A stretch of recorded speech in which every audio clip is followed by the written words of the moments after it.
ده بضحك على ايه؟ ضحكني معاك. تعالى تعال. ان دولة رئيس الوزراء دكتور مصطفى مدبولي بيتدخل عشان يحل أزمة الدواجن، أزمة الفراخ. مع احترامنا الكامل لأزمة الفراخ، هو نادي الزمالك يقل عن الفراخ؟ انك متبقاش قادر تمسك نفسك من الضحك. والله العظيم فعلا. نادي الزمالك بأبطاله بنجومه بلاعيبته بمجلس إدارته ما يستحقش نظرة زي النظرة يا دولة رئيس الوزراء اللي الدولة وقفتها مع الفراخ عشان تحل أزمة الفراخ؟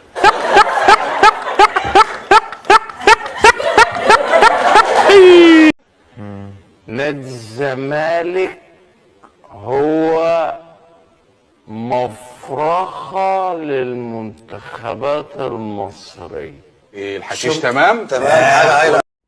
الو، ايوه يا ضحك، انت فين؟